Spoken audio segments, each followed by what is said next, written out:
నమస్కారం అండి. 64 సినిమాలు చేశాను. రిలీజ్ డేట్ దగ్గర పడుతుంటే నాకే టెన్షన్గా ఉంటుంది. ఎలా ఉండబోతుంది, ఓపెనింగ్స్ ఎలా ఉంటాయి, టాక్ ఏంటి, రివ్యూస్ ఏమొస్తాయి ఇలాగని. బట్ అసలు ఫస్ట్ సినిమా చేస్తున్నాడు ఇతను, ఎక్కడన్నా టెన్షన్ ఉందా? మొన్న పెళ్లి చేసుకున్నాడు, ఎల్లుండి రిలీజ్, ఏమీ టెన్షన్ పడట్లేదు. సో అంటే ఆయన కానివ్వండి, అనిల్ గారు కానివ్వండి, ఇందాక నాకు హరీష్ శంకర్ గారు మాట్లాడుతుంటే అదే చెప్తున్నారండి. చాలా కాన్ఫిడెంట్గా మాట్లాడుతున్నారండి. కాన్ఫిడెంట్గా ఎప్పుడు మాట్లాడతారంటే మన దగ్గర ప్రోడక్ట్ కరెక్ట్గా ఉంది అని కాన్ఫిడెన్స్ ఉన్నప్పుడే మాట్లాడతారు. సో ఇందాక హరీష్ గారు అన్నారు కదండి, నేను నాంది చేస్తున్నప్పుడు అంటే మనం ఒక డైరెక్టర్గా ఉండి మన దగ్గర నుంచి ఒక అసిస్టెంట్ వస్తున్నారంటే తన సక్సెస్ని కూడా ఆ డైరెక్టర్ చాలా అంటే మన శిష్యుడు కాబట్టి చాలా బాగా ఉండాలి, బాగా ఆడాలని కోరుకుంటారు. ఆ వ్యక్తుల్లో హరీష్ గారు ఒకరు. అలాగే నాంది సినిమా జరిగినప్పుడు కానివ్వండి, లేకపోతే మన ఉగ్రం సినిమా జరిగినప్పుడు కానివ్వండి, ఆయన చాలాసార్లు సెట్కి వచ్చారు టు ఎంకరేజ్ హిమ్, ఎలా చేస్తున్నాడు చూడటానికని. సో అంటే ఒక అలా గురువు ఎవరికైనా ఉండాలండి. అలాగే మాకు తెలిసి అనిల్ గారు స్టూడ్ ఫర్ నాని. సో మీరు ఎప్పుడు ఇలాగే బాపు రమణ గారిలా కలిసి ఉండి మంచి మంచి సినిమాలు చేయాలని, మీ సినిమాకి ఆయన, ఆయన సినిమాకి మీరు ఎడిటర్గా చేస్తారో లేకపోతే రైటర్గా చేస్తారో, బట్ ఒక టీమ్గా ఒక యూనిట్ ఉన్నారు మీరు. అది టైట్గా ఉండనివ్వండి. Don't let it break even after the success comes. I'm telling you this. ఎందుకంటే మనకు ఒక టీమ్ అసెంబ్ల్ అవ్వడం చాలా కష్టం అండి. టాలెంట్ని ఫైండ్ చేయడం చాలా కష్టం. ఇప్పుడు ఇందాక మన భీమ్స్ గారు అన్నట్టు 2011లో ఎక్కడ స్పాట్ చేశానండి. ఆయన స్పాట్ చేస్తే ఆ టాలెంట్ వల్ల స్పాట్ చేశాను. ఆ టాలెంట్ కొంత ఇట్ టుక్ హిమ్ టైం కొన్ని. బట్ ఇక్కడ ఏంటంటే పేషెన్స్ కావాలండి. చాలామంది ఏంటంటే ఒక 3 నెలలు పెట్టుకుంటాను, ఇండస్ట్రీకి వస్తాను, సక్సెస్ అవ్వకపోతే మళ్ళీ వెళ్ళిపోతాను అనుకుంటారు. అలా ఇప్పుడు కుదరదండి. మనకంటూ ఒక టైం ఉంటుంది. ఆ టైం కోసం ఇందాక ఆయన చూడండి, ఒక టాలెంట్ మనం రికగ్నైజ్ చేస్తే ఆయన వచ్చి దేవుడు లాంటి కొత్త టాలెంట్ని తీసుకొచ్చారు. సో దిస్ ఇస్ ఇండస్ట్రీ అండి. సో డెఫినెట్గా ఇక్కడ టాలెంట్ ఉన్నవాడికి ఎవ్వరు ఆపలేరు. So it's always welcome. And నేను 35 మెంబర్స్ డైరెక్టర్తో చేశాను. దాంట్లో చాలామంది సక్సెస్ అయ్యారు, కొందరు అవ్వలేదు. బట్ ఐ ఆల్వేస్ స్టాండ్ అంటే ఒక డైరెక్టర్ గారు అబ్బాయిగా నేను వాళ్ళందరితో ఎప్పుడు ఉంటాను. ఆమె డైరెక్టర్స్ ఆర్టిస్ట్ అండ్ ప్రొడ్యూసర్ ఆర్టిస్ట్గా ఉండాలనుకుంటాను. అండ్ కొంచెం ఎక్కువ మాట్లాడతాను సార్, నరేష్ గారు సారీ. ఈ సినిమా అంటే జీవన్ అండ్ హర్ష గురించి చెప్పాలి. ఎందుకంటే మేము చేసి స్కెడ్యూల్స్లో వచ్చి ఆల్రెడీ వాళ్ళు వేరే సినిమా చేస్తున్నారు. డే అంతా వాళ్ళు అక్కడ చేసి నైట్ ఇక్కడికి వచ్చి చేసి అలాగ ఒక్క రోజు 2 రోజులు కాదు, దాదాపు 7-8 రోజులు చేశారు. శ్రీను కానీ, జీవన్ గారు కానివ్వండి, హర్ష కానీ. సో ఎక్కడ విసుక్కోకుండా ఈవెన్ నైట్ 2 అయినా 3 అయినా 6 అయినా పొద్దున్న అలాగే ఓపిక్గా ఉండి మళ్ళీ నెక్స్ట్ డే మళ్ళీ రెడీ అయిపోయి ఇంకో షూటింగ్కి వెళ్ళాలి. సో అలాంటి అంటే అక్కడ మనకు ఆపర్చునిటీస్ వచ్చినప్పుడు ఒకేసారి వస్తుంటుందండి. ఆ ఆపర్చునిటీస్ వచ్చినప్పుడు కూడా ఎక్కడ మన కూల్ లూజ్ అవ్వకుండా ఐ థింక్ నేను అది నేర్చుకున్నాను హర్ష నీ దగ్గర నుంచి. అంటే టు బీ దాట్ అంటే నిద్రలాగపోయినా జనరల్గా చిరాకు వస్తుంటుంది. బట్ అక్కడెక్కడ ఇది అవ్వకుండా ఆ చిన్న కామెడీ చేసుకుంటూ అక్కడ ఉండి అట్మాస్ఫియర్ అంతా లిటప్ చేస్తుంటాడు. నువ్వు కానీ అంటే మనం గెటప్ సీన్ కానివ్వండి, లేకపోతే జీవన్ గారు కానివ్వండి. So very happy to work with you and will continue working with you Harsha. అలాగే రమేష్ గారు మా డిఓపి, ఆయన గురించి ఎక్కువ బాగా అంటే ఇందాకే చెప్పాను మీకు, ఇద్దరు డైరెక్టర్లకి నేనే ప్రమోషన్ చేశాను. ఇందాక రాగానే చెప్పాను, ఏమంటే చూడండి మంచి కెమెరామెన్ అంటే ఒక టెక్నీషియన్ని అంటే అదే చెప్తాను కదా, ఒక టాలెంట్ని గుర్తిస్తే డెఫినెట్గా దాన్ని పాస్ చేస్తూ ఉండే.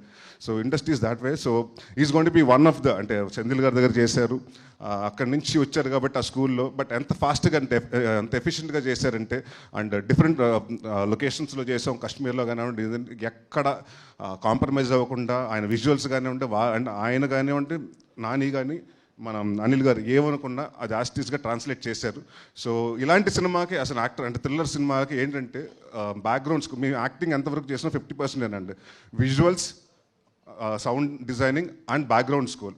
సో ఈ 3 విషయాల్లో ఐ థింక్ మేము మూడిట్లో సక్సెస్ అయ్యాం. ఎందుకంటే భీమ్స్ గారు ఇందాక చెప్పినట్టు it's a challenging thing for him and me. మా ఇద్దరికి ఏంటంటే ఫస్ట్ టైం నేను లైఫ్లో అంటే ఇప్పటి వరకు నేను చేసిన సినిమాలు ఎప్పుడు థ్రిల్లర్ చేయలేదు.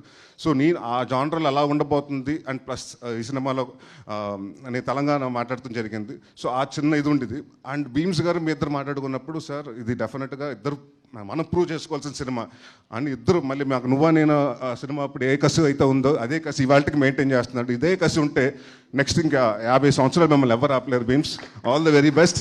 అండ్ ఇప్పటికైనా ఇంటికి వెళ్ళిపోయి పడుకోండి. నేను మొన్న చూస్తుంటే అన్నపూర్ణ స్టూడియోలో దుప్పటి కప్పు పడుకుంటున్నాడు. సో అన్ని సినిమాల్లో బిజీగా ఉన్నాడు. But very happy for him. అంటే మన దగ్గర నుంచి వచ్చిన టాలెంట్ ఇంత పెద్ద అంటే ఇవాళ ఇందాక చెప్పినట్టు భీమ్స్ ఇంకా థ్యాంక్ యూ అండి. అంటే పెద్ద పెద్ద సినిమాలు చేస్తూ ఒక చిన్న డౌట్ ఉంది, సినిమా చేస్తారు ఎందుకంటే చేయటం గురించి కాదు, అకామిడేట్ చేయాలి, టైం అకామిడేట్ చేయాలి. సో అది అడగగానే ఆయన ఒప్పుకుని లేదని డెఫినెట్గా చేద్దాం అని ఒక ఛాలెంజింగ్గా తీసుకున్నారు. అండ్ 21వ తారీఖున తర్వాత నా గురించి కంటే ఎక్కువ భీమ్స్ గురించి రాస్తారు రివ్యూస్లో, అది నేను గ్యారంటీ ఇస్తున్నాను.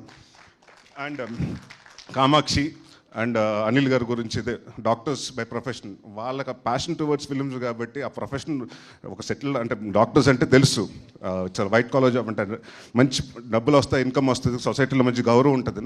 బట్ అది కాకుండా వాళ్ళ ప్యాషన్ తోటి టువర్డ్స్ ఫిల్మ్ వచ్చి సినిమా చేసి ఒక పొలిమేరని చేసి దాన్ని ప్రూవ్ చేసుకుని పొలిమేర 2 చేసి అంచెలంచెలుగా 80 నుంచి నెక్స్ట్ 3 కోట్ల సినిమా, దాని తర్వాత అలాగా. సో ఇట్స్ లైక్ అంటే ఒక ప్యాషన్ టువర్డ్స్ ఇండస్ట్రీ ఎంతవరకు అయితే తీసుకొస్తుంది అంటే వాళ్ళ కష్టం అంటే ఇప్పుడు కాదండి, దాదాపు 2019-20 నుంచి కష్టపడతానే వచ్చారు. So now it's paying out and I wish you all the best sir. And next మీ పొలిమేర 1 పొలిమేర 2 లాగా నేను కూడా పొలిమేర 3 కోసం వెయిట్ చేస్తున్నాను. All the best for Polimera 3. Kamakshi again multi talented, ఈ సినిమాలో అందరూ మల్టీ టాలెంటెడ్. ఆయనేమో డాక్టరు, యాక్టరు, ఈ సినిమాకి స్క్రీన్ ప్లే, డైలాగ్స్. అండ్ ఆయన మా నాని ఈ సినిమాకి ఎడిటరు, డైరెక్టర్, పోస్టర్ డిజైనర్, ఇది కాకుండా సీజీకి మొత్తం ఆయన సూపర్వైజ్ చేశాడు. సో ఇట్స్ మల్టీ టాలెంటెడ్ ఒక టీం, అంతమంది అలా ఉండి ఒక యూనిట్గా పనిచేస్తే చాలా హ్యాపీగా ఉంది. సో డెఫినెట్గా ఈ సినిమాలో పనిచేసిన ప్రతి ఒక్క టెక్నీషియన్స్ రైట్ ఫ్రమ్ కెమెరామెన్ గారి కాడి నుంచి కింద అందరూ అంటే ఆల్ ద డౌన్లో లేని అంటే all the 24 crafts light men's కానివ్వండి, అందరూ డే నైట్లు కష్టపడ్డారు, అందరూ సిన్సియర్గా కష్టపడ్డారు. So it will be definitely అందరికీ హిట్ అయ్యి మనం గర్వంగా చెప్పుకుంటాం. చిట్టూరి గారి గురించి అంటే కామాక్షి గారి గురించి చెప్పాలి. ఈ సినిమాలో నాకు తెలియదు, తను యాక్టర్ అనుకున్నాను. ఒకరోజు చూస్తుంటే అమ్మాయి షూటింగ్ లేదు కదా, ఎందుకు ఇక్కడ తిరుగుతుందన్న అంటే లేదు సార్ అమ్మాయి డైరెక్షన్ డిపార్ట్మెంట్లో ఉందని. నెక్స్ట్ డే కూర్చొని ప్రోగ్రాంలు రాసుకుంటూ ప్రాపర్టీ లిస్ట్ రాసుకుంటూ ఏమేమి కావాలని రాసుకుంటుంది, ఒక్కోసారి సీన్స్ పేపర్లు కరెక్ట్ చేస్తుంటుంది. సో ఇట్స్ నాకు అదే అనిపించింది, ఈ సినిమాలో అందరూ అన్ని మల్టీ టాలెంటెడ్, నేను తప్పని. నేను వస్తుందని యాక్టింగ్ చేస్తూ ఏమీ చేయట్లేదు, వీళ్ళందరూ అన్ని డిపార్ట్మెంట్లు చేస్తున్నారు. సో ఇట్స్ లైక్ అలాగా ఒక ముచ్చటగా ఉంటుందండి చూడగానే. అంటే ఒక టీమ్గా మన ఒక టువర్డ్స్ ప్యాషన్ అంటే ఒక ప్రోడక్ట్ కోసం కష్టపడ్డారు. So I wish you all the very best Kamakshi. డెఫినెట్గా తెలుగు అమ్మాయి, తమిళ అమ్మాయి కాదు, డెఫినెట్గా ఇప్పుడు సినిమాలు you will definitely get a lot of films in Telugu. And Telugu నువ్వు వెళ్ళొద్దు మళ్ళీ, అవకాశం వచ్చేదాకా రాలేదంటారు, వచ్చిన తర్వాత వేరే భాషలకు వెళ్ళిపోతారు. So please don't do that. అంటే ఎన్ని భాషలు వేరే భాషలు వస్తే ట్రై చేయండి, కానీ తెలుగులో కూడా కాన్సన్ట్రేట్ చేయండి. అండ్ మా చిట్టూరి గారు ప్రొడ్యూసర్స్ గురించి చెప్పాలి. ఇందాక చెప్పాను అంటే ఇప్పటి వరకు నేను ఏ ఫంక్షన్స్లో ఇలా చేయలేదు. అంటే ఇందాక అన్నారు కదా కొన్ని భీమ్స్ గారు చెప్పినట్టు గాయాలు తగులుతాయి కొన్ని శరీరాలకి, కొన్ని కనిపించవు, డ్రెస్సులు వేసుకుని మ్యాచ్ చేసేస్తాం. ఈ సినిమాకి అంటే మాకు సెంటిమెంట్ ఏంటంటే నా స్వామిరంగా జరుగుతున్నప్పుడు నాకు ఒక ఫైట్లో ఇది కాలు పట్టేసింది. ఆ సినిమాకి అది దాని తర్వాత శ్రీను గారు చాలాసార్లు ఫీల్ అయితే నేను చెప్తా సెంటిమెంట్గా హిట్ సార్ సినిమా అని. ఈ సినిమాకి ఇదిగోండి మొన్న 20 రోజుల ముందు దెబ్బ తగిలింది, అది ఇంకా ఉంది. సో ఈ సినిమా కూడా కాలు దెబ్బ తగిలింది. సో సెంటిమెంట్ అలాగే కంటిన్యూ అవుతుంది sir. So very happy to work with you. అంటే ఒక ప్రొడ్యూసర్ తోటి బ్యాక్ టు బ్యాక్ సినిమాలు, ఒక నా స్వామిరంగా రిలీజ్ అయిన రోజు నాకు ఎందుకో చెప్పారు సార్ మీ వర్కింగ్ స్టైల్ నాకు నచ్చింది, మన సినిమా మళ్ళీ కలిసి మనం ట్రావెల్ చేద్దామని. So very happy. చిట్టూరు గారు కానివ్వండి, పవన్ గారు కానివ్వండి, చాలా తక్కువ మాట్లాడతారు, మాట్లాడితే షార్ప్గా మాట్లాడతారు. అండ్ వెరీ అంటే ఒక ప్రోడక్ట్ని ప్యాషనేట్గా చేసే producers. And very happy to work with them. ఈ బ్యానర్లో మళ్ళీ ఇంకో సినిమా చేయడం చాలా ఆనందంగా ఉంది. అండ్ నాని ఇంకొక విషయం చెప్పాలి, చాలామంది అంటే ఒక డైరెక్టర్ ఎడిటర్ అయితే చాలా ఈజీ అయిపోతుంది యాక్టర్కి, ఎందుకంటే ఎక్కడ వరకు చేయాలి ఏంటి అంటే తనకు తెలుస్తుంది కాబట్టి సార్ అన్న ఇంతవరకే ఉంటుందని చాలా ప్రాంప్ట్గా షార్ట్గా అంటే అతను ఎడిటింగ్ తోటి వచ్చాడు కాబట్టి చాలా ఈ సినిమా అంత ఫాస్ట్గా చేయటం కూడా దానికి వన్ ఆఫ్ ద ఇది.